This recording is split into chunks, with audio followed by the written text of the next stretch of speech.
ಮಾಡೋದಾದ್ರೆ ಈ ಬಾರಿ 5 ಅಂಶಗಳು ಯಾವುದು ಕರ್ನಾಟಕ ರಾಜ್ಯ ಬೌದ್ಧ ಅಭಿವೃದ್ಧಿ ನಿಗಮ, ಕರ್ನಾಟಕ ರಾಜ್ಯ ಬೌದ್ಧ ಅಧ್ಯಯನ ಅಕಾಡೆಮಿ ಮತ್ತು 1,000 ಕೋಟಿವರೆಗೆ ಅನುದಾನವನ್ನು ಬೌದ್ಧರಿಗೆ ಬುದ್ಧ ವಿಹಾರ ಮತ್ತು ಶಿಕ್ಷಣ ಸಂಸ್ಥೆಗಳನ್ನ ತೆರೆಯೋದಕ್ಕೆ 1,000 ಕೋಟಿ ಅನುದಾನ ಕೊಡಬೇಕು ಅಂತ ಘೋಷಣೆ. ಜೊತೆಗೆ ಸನ್ನತಿ ಅಭಿವೃದ್ಧಿ ಪ್ರಾಧಿಕಾರ ರಚನೆ ಆಗಿದೆ, ಅದರ ಅನುಷ್ಠಾನಕ್ಕೆ ಬಂದಿದೆ, ಅದನ್ನ ಅನುಷ್ಠಾನಕ್ಕೆ ಕೆಲಸ ಮಾಡಿಕೊಂಡು ಮತ್ತು ಭಗವಾನ್ ಬುದ್ಧರ ಜಯಂತಿ ದಿನ ಜನ್ಮದಿನ ಸರ್ಕಾರಿ ರಜೆ ಘೋಷಣೆ ಆಗಬೇಕು. ಅದ್ರ ಜೊತೆಗೆ ನಿಮ್ಮ ಜೊತೆ ಚರ್ಚೆ ಮಾಡಿ, ಮಿಕ್ಕುಗಳ ಸಂಘದ ಜೊತೆ ಚರ್ಚೆ ಮಾಡಿ, ಇನ್ಯಾವುದಾದ್ರು ಇದೆಯಾ ನಮ್ಮ ಬೇಡಿಕೆಗಳು. ನಾನು ನಿಮ್ಗೆ ಮತ್ತೊಮ್ಮೆ ಹೇಳಿದ್ದೀನಿ, ಎಲ್ಲ ಇದೀವಿ ನಮ್ಮಲ್ಲಿ ಇದೀವಿ. ಈ ಕಾರಣದಲ್ಲಿ 1 ಎಕರೆ 17 ಗುಂಟೆ ಬೇರೆಯವ್ರಿಗೆ ಇಟ್ಕೊಂಡಿಲ್ಲ. ಇದು ಬಾಬಾ ಸಾಹೇಬ್ ಅಂಬೇಡ್ಕರ್ ಜಾಗದಲ್ಲಿ 1 ಎಕರೆ 17 ಗುಂಟೆ ಜಮೀನನ್ನ ಕೊಟ್ಟು ನಾವು ಕೂತಿದ್ದೀವಿ. ಅದು ಕಾನೂನು ಪ್ರಕಾರ ಇರ್ಬೋದು, ಅದೇನೇ ಇರ್ಬೋದು, ಏನೇ ಆದ್ರೆ ಬಾಬಾ ಸಾಹೇಬ್ ಅಂಬೇಡ್ಕರ್ ಸಂಬಂಧಪಟ್ಟಂತ ಜಾಗವನ್ನೇ ಕೊಟ್ಟು ಕೂತಿರೋದು. ಇನ್ನು ನಮ್ಮ ಜನಾಂಗದ ಜಮೀನು ಹಳ್ಳಿಗಳ ತೊಂದರೆ ಆದ್ರೆ ಅದನ್ನ ಕಾಪಾಡುವಂತ ರಕ್ಷಣೆ ಮಾಡುವಂತ ಶಕ್ತಿ ನಮಗಿದ್ಯಾ? ಬಾಬಾ ಸಾಹೇಬ್ ಅಂಬೇಡ್ಕರ್ ಜಮೀನು ಬಿಟ್ಟು ಕೂತಿದ್ವಿ. ಇದ್ರ ಬಗ್ಗೆ ನೀವು ಇವತ್ತು BSI ನಲ್ಲಿ ಇದನ್ನ ಚರ್ಚೆಗೆ ತರಬೇಕು. ಯಾಕೆಂದ್ರೆ ಆ 1 ಎಕರೆ 17 ಗುಂಟೆ ಬಾಬಾ ಸಾಹೇಬ್ 1954ರಲ್ಲಿ ಮೈಸೂರು ಮಹಾರಾಜರು ಅವರಿಗೆ ಒಳವಡಿ ಕೊಟ್ಟಿದ್ದು. ಅವರು ಬಾಬಾ ಸಾಹೇಬ್ ಇಟ್ಕೋಬೋದಾಯ್ತು. ಅವ್ರೇನ್ ಮಾಡೋದನ್ನ ಪೀಪಲ್ಸ್ ಎಜುಕೇಶನ್ ಸೊಸೈಟಿಗೆ ಕೊಟ್ಟು, ಪೀಪಲ್ಸ್ ಎಜುಕೇಶನ್ ಸೊಸೈಟಿ ಕೊಟ್ಟು ನಂತರ ಇಲ್ಲಿದ್ದಂತ ಮಂತ್ರಿಗಳು ಇಲ್ಲಿ ಈ ಬುದ್ಧ ವಿಹಾರ ಮತ್ತು ಶಾಲೆಗೆ 1969ರಲ್ಲಿ ಅದನ್ನ ಸರ್ಕಾರ ವಶಪಡಿಸಿಕೊಂಡು 1972ರಿಂದ 2007ವರೆಗೂ 30 ವರ್ಷ ಲೀಸ್ ಕೊಟ್ಟು ನಾವೆಲ್ಲ ಮಲಗಿದೀವಿ. ನಮ್ಮ ನಾಯಕರುಗಳು ನಾವೆಲ್ಲ ಮಲಗಿರೋದ್ರಿಂದ ಮತ್ತೆ 30 ವರ್ಷ ಲೀಸ್ ಕಂಟಿನ್ಯೂ ಆಗಿದೆ. 2007ರಿಂದ 2032ವರೆಗೂ 30 ವರ್ಷ ಲೀಸ್ ಕಂಟಿನ್ಯೂ ಆಗಿದೆ. ಬಾಬಾ ಸಾಹೇಬ್ ಅಂಬೇಡ್ಕರ್ ಜಾಗವನ್ನೇ ಬಿಟ್ಕೊಟ್ಟು ಕೂತಿರುವಂತ ನಾವು ಬೇರೆ ಯಾವ ನ್ಯಾಯ ಕೊಡ್ತಾರೆ? ಇದು ನಿಮ್ಮ BSI ಜವಾಬ್ದಾರಿ. ಅದು 1 ಎಕರೆ 17 ಗುಂಟೆ ಬಿಡಿಸ್ಕೊಟ್ರೆ ನಾವು ಅದಕ್ಕೆ ಹೋರಾಟಕ್ಕೆ ತಯಾರಿದ್ದೀವಿ. ಇವಾಗ ನಮ್ಮಲ್ಲಿ ಕೈ ಜೋಡಿಸ್ತೀವಿ. BSI ಮಾಡ್ತೀವಿ. 1 ಎಕರೆ 17 ಗುಂಟೆ BSI ಮಾಡಿ ಅರ್ಧ ಕಟ್ಟಡ ಕಟ್ಬಿಟ್ಟು ನಿಲ್ಲಿಸ್ಬಿಟ್ಟಿದ್ದಾರೆ. ಈಗ ಅದು ಕೋರ್ಟ್ನಲ್ಲಿ ನಡೀತಾರೆ, ಪರವಾಗಿಲ್ಲ ನಡಿ. ಸರ್ಕಾರ ತೀರ್ಮಾನ ಮಾಡ್ತದಂದ್ರೆ ಏನು ಲೀಸ್ ಕೊಟ್ಟಿದ್ರೆ ಅದನ್ನು ವಾಪಸ್ ಹೋಗ್ಬೋದು. ಇವೆಲ್ಲ ಬೇಡಿಕೆಗಳಿದೆ. ಇದ್ರ ಬಗ್ಗೆಲ್ಲ ನೀವು ಕೂಲಂಕುಷವಾಗಿ ಚರ್ಚೆ ಮಾಡಿ ಮುಂದುವರಿಬೇಕು ಅಂತೇಳಿ ನಾನು ಮನವಿ ಮಾಡ್ಕೊಳ್ತೀನಿ. ಯಾಕಂದ್ರೆ ಈ ಬಾರಿ ಉಪವಾಸ ಸತ್ಯಾಗ್ರಹ ಬೇರೆ ದಾರಿ ಇಲ್ಲ. ಬಾಬಾ ಸಾಹೇಬ್ ಅದನ್ನು ಹೇಳಿಲ್ಲ ನಮಗೆ, ಅದು ನಮ್ದಲ್ಲ. ಆದ್ರೂ ಬೇರೆ ದಾರಿ ಇಲ್ಲ. ಬೇರೆ ದಾರಿಯಿಂದನೇ ನಾವು ಈ ಮಾರ್ಗ ಹೋಗ್ಬೇಕಾಗಿದೆ. ಬಹುಶಃ ಇವೇನಾದ್ರು ಒಪ್ಕೊಂಡು ನಮ್ಮ ಬೇಡಿಕೆ ಈಡೇರಿಸಲಿಲ್ಲ ಅಂತಂದ್ರೆ ಸೆಪ್ಟೆಂಬರ್ ಮೊದಲನೇ ವಾರದಲ್ಲಿ ನಿಮ್ಮೆಲ್ಲರ ಸಹಕಾರದೊಂದಿಗೆ, ಟಿಪ್ಪು ಸಂಘದ ಸಹಕಾರದೊಂದಿಗೆ ನಮ್ಮಲ್ಲಿ ಎಷ್ಟು ಜನ ನಮ್ಮ ಜೊತೆ ಕೊಡ್ತಿರೋ ಗೊತ್ತಿಲ್ಲ. ಅಮರನಾಥ ಉಪವಾಸತೆ ಜ್ಞಾನ ಸತ್ಯಕ್ಕೆ ನಾವು ಕೊಡ್ತೀವಿ. ನೀವು ಸಾಂಕೇತಿಕವಾಗಿ 1 ದಿವಸ ನಮ್ಮ ಜೊತೆ ಕೊಡ್ತೀವಿ. 1 ದಿವಸ ಎಲ್ಲ ನೀರನ್ನು ಕುಡಿದ್ರೆ ಇಲ್ಲ, ಬೇರೆ ದಾರಿ ಇಲ್ಲ. ಸರ್ಕಾರ ಮೇಲೆ ಒತ್ತಡ ತರಬೇಕು ಆಗುತ್ತೆ. ಇವತ್ತಿನ ದಿನನೇ ಇನ್ನೂ 2 ದೊಡ್ಡ ಕಾರ್ಯಕ್ರಮಗಳಾಗಿದೆ ನಡೀತಾ ಇದೆ. ಜ್ಞಾನಜ್ಯೋತಿ ಸಭಾಂಗಣದಲ್ಲಿ ಸೌಭಾಗ್ಯದ ಜ್ಞಾನೋದಯ ಆದಂತ ಬುದ್ಧಗಯ ಮುಖ್ಯ ಅಂತ ದೊಡ್ಡ ಕಮಿಟಿ ಮಾಡ್ತಾ ಇದ್ದಾರೆ. ಇನ್ನೊಂದು ಚಾಮರಾಜನಗರದಲ್ಲಿ ಇವತ್ತು ಅಂತಾರಾಷ್ಟ್ರೀಯ ಬೌದ್ಧ ಸಮ್ಮೇಳನ ಚಾಮರಾಜನಗರದಲ್ಲಿ ಮಾಡಬೇಕು ಅಂತ ಹೇಳಿ ಕೊಳ್ಳೇಗಾಲದ ಶಾಸಕರು AR ಮೂರ್ತಿ ಅವರ ಅಧ್ಯಕ್ಷತೆಯಲ್ಲಿ ಸಭೆ ಆಗ್ತದೆ. ಅವೆರಡಕ್ಕೂ ಹೋದಾಗಲಿ ಯಾಕಂದ್ರೆ BSI ನಮ್ಗೆ ಬಹಳ ಮುಖ್ಯ. ಇದು BSI ಬೆಳೆದ್ರೆ ಭಾರತ ದೇಶ ಬುದ್ಧ ಧರ್ಮ ಸಿಗುತ್ತೆ. ಬೇರೆ ಯಾವ ಶಕ್ತಿಯೂ ಬೇಕಾಗಿಲ್ಲ. BSI ದೊಡ್ಡ ಶಕ್ತಿ. ಹಾಗಾಗಿ ಭಾರತೀಯ ಬೌದ್ಧ ಮಹಾಸಭಾ ಇನ್ನೂ ಗಟ್ಟಿಯಾಗಿ ಕಟ್ಟಣ. ಜೊತೆಗೆ ಈಗ ಯಾವ್ಯಾವ ಜಿಲ್ಲೆಯಲ್ಲಿ ತಾಲೂಕಿನಲ್ಲಿ ಬ್ರಾಂಚಸ್ ಮಾಡಿಲ್ಲ ಅದನ್ನ ಮಾಡೋದಕ್ಕೆ ಅಧ್ಯಕ್ಷರು ಎಲ್ಲರೂ ಯಾವ ರೀತಿ ಹೇಳ್ತೀರಾ ಅತಿ 1 ವಾರಕ್ಕೆ 1 ಜಿಲ್ಲೆ ಕವರ್ ಮಾಡಲು ಆಗುತ್ತೆ. ಈಗ ಮಿಕ್ಕಿರೋದು ಒಂದು 7 ಜಿಲ್ಲೆ ಇರ್ಬೋದು. ವಾರಕ್ಕೆ 1 ಜಿಲ್ಲೆ, 1 ವಾರ ಕೋಲಾರ, 1 ವಾರ ಉಡುಪಿ, 1 ವಾರ ಶಿವಮೊಗ್ಗ, ಈಗ ಆಲ್ರೆಡಿ ಇದ್ದಾವೆ. ಅದನ್ನು ಗಟ್ಟಿಗೊಳಿಸುವಂತ ಕಾರ್ಯಕ್ರಮ ವಾರಕ್ಕೊಂದು ಅಂತಂದ್ರೆ ಇನ್ನೊಂದು 3 ತಿಂಗಳಲ್ಲೆಲ್ಲ ಈ ಸೌತ್ ಕರ್ನಾಟಕ ಸಂಪೂರ್ಣವಾಗಿ ಸ್ಥಾಪನೆ ಆಗುತ್ತೆ. ನಂತರ ಮತ್ತೆ ತಾಲೂಕುಗಳಿಗೆ ಹೋಗೋಣ ಅಂತ ಹೇಳ್ತಾ ಈಗ ಯಾಕೆ 1,000 ಕೋಟಿ ಕೇಳ್ತಾ ಇದೆ ಅಂತ ನೀವು ಕೇಳಿದ್ರಿ. ಪ್ರತಿ ವರ್ಷ ನಮ್ಮ ಹಣ ಬೇರೆ ಕಡೆ ಹೋಗ್ತಾ ಇದೆ. ಗೊತ್ತಲ್ಲ, ನಾನೇನು ಹೇಳಬೇಕಾಗಿಲ್ಲ, ಇಂಗ್ಲಿಷ್ ಬೇರೆ ಕಡೆ ಹೋಗ್ತಾ ಇದೆ. ಈ ಬಾರಿ ಹೋಗೋಕ್ಕೂ ಮೊದಲೇ ನಮ್ಮ ಅಭಿವೃದ್ಧಿ ನಿಗಮ ಪಡ್ಕೊಳ್ಳೋದು 1,000 ಕೋಟಿ. ಈ ರೀತಿ ನಮ್ಮ ಬೇಡಿಕೆಗಳಿದೆ. ಬೇಡಿಕೆಗಳಿಗೆಲ್ಲ ನೀವೆಲ್ಲರೂ ಇದರಲ್ಲಿ ಯಾವುದೇ ರೀತಿ ಟಿಪ್ಪು ಸಂಘಕ್ಕೆ ಏನು ಪ್ರಯೋಜನ ಇಲ್ಲ. ಎಲ್ಲ ಸಂಸ್ಥೆಗಳೇ ಆಗುತ್ತೆ. BSI ಇರ್ಬೋದು, ಕರ್ನಾಟಕ ಪೌರ ಸಮಾಜ ಯಾವುದೇ ಇರ್ಬೋದು, ಮಾಮೂಲಿ ಸೊಸೈಟಿ ಇರ್ಬೋದು, ಯಾವುದೇ ಇರ್ಬೋದು, ಎಲ್ಲರಿಗೂ ಅನುಕೂಲ ಆಗುತ್ತೆ ಅಂತ ನಾನು ಹೇಳ್ತೀನಿ. ಆಮೇಲೆ ಇನ್ನೊಂದು ಬಹಳ ದೊಡ್ಡ ಸುದ್ದಿ, ಭೀಮ್ರಾವ್ ಅವರು ಬಂದಾಗ ಸರ್ ನಾವು ಸರ್ ನೀವು ಎಸ್ ಟಿ ಕೋಟೆನಲ್ಲಿ ಕಾರ್ಯಕ್ರಮದಲ್ಲಿ ಒಂದು ಮಾತು, ಅಲ್ಲಿ 75 ಎಕರೆ ಜಮೀನಿಗೆ ನಾವು 7 ಲಕ್ಷ ರೂಪಾಯಿಂದನೇ ಅಡ್ವಾನ್ಸ್ ಕೊಟ್ಟಿದ್ವಿ. ಎಕರೆಗೆ 50,000 ರೂಪಾಯಿ, 7 ಲಕ್ಷ ಕೊಟ್ಟಿದ್ವಿ. ಈಗ ಅದನ್ನ ಹಿಂದೆ ಇದ್ದಂತ ಸ್ವಾಮೀಜಿಯವರು ತೀರೋದು, ನಮ್ಮ ಸಿದ್ದರಾಜಯ್ಯವರು ಅವರೇ ಅದನ್ನ ನೇತೃತ್ವ ವಹಿಸಿದ್ದಾರೆ.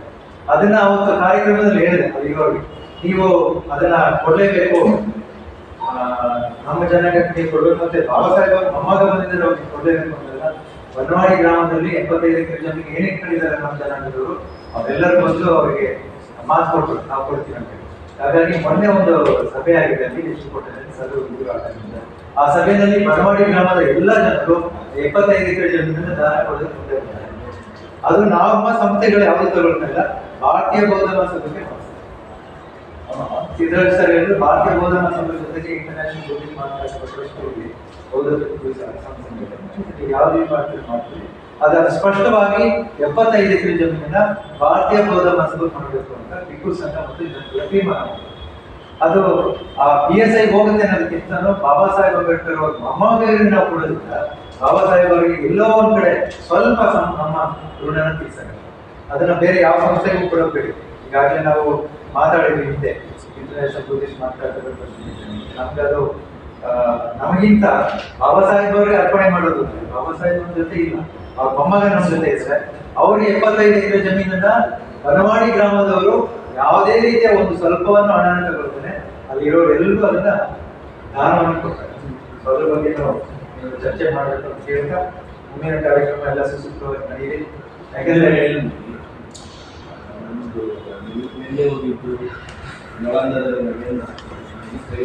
ಸಮಯ ಇದೆಯಾ? ನಿನ್ನೆ ಬಹಳ ಅದ್ಭುತವಾದ ಒಂದು ಕಥೆ ಕೇಳಿದ್ದೆ, ಯಾರು ಹೇಳಿದ್ದೆ ನನಗೆ ಗೊತ್ತಿರುವಂತ ಕಥೆನೆ, ನಾನು ಮತ್ತೆ ರಿಪೀಟ್ ಮಾಡಬೇಡ ಅನ್ಸಲು ಅನಿಸ್ತಾ ಇತ್ತು. ಇಲ್ಲಿ ನೀವು ಎಲ್ರು ಗೊತ್ತಿರೋ ವರ್ಷ ನಿಮ್ಮಲ್ಲಿ ಯಾರು ಕೇಳಿದ್ದೀನಿ ಅನ್ಸುತ್ತೆ ಕಥೆ, ಮತ್ತೆ ನೀವು ಕೇಳಿದ್ದೀನಿ. ಒಂದು ಊರಿನಲ್ಲಿ ಒಬ್ಬ ವಯಸ್ಸಾದ ವ್ಯಕ್ತಿ ಮನೆ ಹಿತ್ತಲಲ್ಲಿ ತೆಂಗಿನ ಗಿಡ ನೆಡ್ತಾ ಇದ್ದಾರೆ. ಅವ್ರ ಮಗ ಬಂದು ಕೇಳ್ತಾನೆ, ಏನಪ್ಪಾ ನೀನು ತೆಂಗಿನ ಗಿಡ ನೆಡ್ತಾ ಇದೆಯಲ್ಲ, ಇದು ಬೆಳೆದು ಎಳ್ನೀರು ಬಿಡುವಷ್ಟಲ್ಲಿ ಸತ್ತೋಗಿತ್ತೆ, ಯಾಕೆ ನೆಡ್ತಾ ಇದೆಯಾ? ಅದಕ್ಕೆ ಅಪ್ಪ ಹೇಳ್ತಾನೆ ಮಗನಿಗೆ, ಈಗ ನೀವು ಈ ಕಡೆ ಇರೋ ಎಳ್ನೀರು ಮರದಲ್ಲಿ ಎಳ್ನೀರು ನಾನು ಮತ್ತೆ ನೀವು ಎಳ್ನೀರು ಕುಡಿತಾ ಇದ್ದಾರಪ್ಪ, ಅದು ಯಾರು ಹಾಕಿದ್ದು? ತಾತ ಹಾಕಿದ ಗಿಡ ಮರವಾಗಿ ಬೆಳೆದು ಆ ಎಳ್ನೀರು ಅವ್ರು ಕುಡಿದಿಲ್ಲ, ನಾನು ನೀನು ಕುಡಿತೇನೆ. ನಾನೀಗ ಹಾಕೋ ಗಿಡ ಮುಂದೆ ಮರ ಆದ್ರೆ ನಿಮ್ಮ ಮಕ್ಕಳುಗಳು ಉಪಯೋಗಿಸ್ಕೊತಾರೆ. ಹಾಗೆ ಈಗ ನಾವೇನು ನಮ್ಗೀಗ ಸಾಕಷ್ಟು ಜಮೀನು ನಮ್ಮ ಕೈಗೆ ಬರೋ ಸಾಧ್ಯತೆ ಇದೆ ನೋಡಿ. ಇಲ್ಲಿ 1981ರಲ್ಲಿ ಕೊಟ್ಟಂತ ಜಮೀನು 5 ಎಕರೆ 26 ಗುಂಟೆ. ನೆನ್ನೆ ಸಿದ್ದರಾಜ ಸರ್ ನಾವೆಲ್ಲ ಹೋಗಿ ಹೆಚ್ಚು ಕಡಿಮೆ ದುರಸ್ತಿನೇ ಆಗಬೇಕಾಗಿತ್ತು, ಆ ಮಟ್ಟಕ್ಕಿತ್ತು. ನಾವು ಹೋಗಿ ಜಾಗನ ನೋಡ್ಕೊಂಡಿದ್ವಿ. 1981ರಲ್ಲಿ ಖರ್ಗೆ ಸಾಹೇಬರು ರೆವಿನ್ಯೂ ಮಿನಿಸ್ಟರ್ ಆಗಿದ್ದಾಗ ತಹಸೀಲ್ದಾರ್ನೇ ಮನೆ ಕರೆಸಿ ಬೇರೆಯವರಿಗೆಲ್ಲ ನೀನು ಕೊಡ್ತಾ ಇದೆಯಪ್ಪ, ನಮ್ಮವ್ರಿಗೆ ಏನು ಕೊಟ್ಟಿಲ್ಲ ಅಂತೇಳಿ ತಾಕೀತು ಮಾಡಿ ಅಲ್ಲೇ 5 ಎಕರೆ 26 ಗುಂಟೆನ ಬರೆಸಿ ಗವರ್ನರ್ ಇಂದ ಅದು ಆಗಿದೆ. 5 ಎಕರೆ 26 ಗುಂಟೆ 1981ರಲ್ಲಿ ಆಗಿತ್ತು. ಇಲ್ಲಿವರೆಗೆ ಎಲ್ಲ ಮಲ್ಕೊಂಡಿದ್ರು. ಎಲ್ಲರಿಗೂ ಎಚ್ಚರಗೊಳಿಸಿ ಕೂರಿಸಿ ಒಂದು 10-15 ಮೀಟಿಂಗ್ ಮಾಡಿ ಟ್ರಸ್ಟಿಗಳನ್ನೆಲ್ಲ ಒಟ್ಟಿಗೆ ಮಾಡಿ ಈಗ 5 ಎಕರೆ 26 ಗುಂಟೆ ನಮ್ಮ ಕೈ ಬೆಂಗಳೂರು ವಿಶ್ವವಿದ್ಯಾನಿಲಯದ BC ಮನೆ ಹಿಂಭಾಗಕ್ಕೆ ಬೆಂಗಳೂರು ಸರ್ ಎಲ್ಲ ಚೆಕ್ ಮಾಡಿದ್ರು. RTC ಬರ್ತಾ ಇದೆ, ಮ್ಯೂಟೇಷನ್ ರಿಜಿಸ್ಟರ್ ಬರ್ತಾ ಇದೆ, EC-ನಲ್ಲಿ ಎಲ್ಲರನ್ನೂ ಬರ್ತಾ ಇದೆ. ನಮ್ಮಲ್ಲಿ ಹೋಗಿ ಕೂತ್ಕೊಳ್ಬೇಕು ಅನ್ನೋ ಶಕ್ತಿ ಇಲ್ವೋ, ಬುದ್ಧಿವಂತಿಕೆ ಇಲ್ವೋ, ಅದೆಲ್ಲ ನೀವು ಜವಾಬ್ದಾರಿ ತಗೋ. ಈಗ ಸಿದ್ದರಾಜ ಸರ್ ಎಲ್ಲರೂ ಗೊತ್ತಿದೆ. ಒಂದು ದಿನ ನಾವು ಜಾಗ ನಮ್ಮ ಹೆಸರಲ್ಲೇ ಇರ್ತಿದ್ದೆ, ಈಗ ಅದಕ್ಕೂ ನಾನೇ ಅಧ್ಯಕ್ಷ ಆಗಿದ್ದೀನಿ. JB ಮೆಮೋರಿಯಲ್ ಟ್ರಸ್ಟ್ಗೆ ನಾನು ಅಧ್ಯಕ್ಷ ಆಗಿದ್ದೀನಿ. ಇಲ್ಲಿಯ ನಾಗಸೇನ ಬುದ್ಧಗಿರಿ ಚಾರಿಟಬಲ್ ಟ್ರಸ್ಟ್ ನನ್ನನ್ನು ಅಧ್ಯಕ್ಷ ಮಾಡ್ಕೊಂಡಿದ್ದಾರೆ.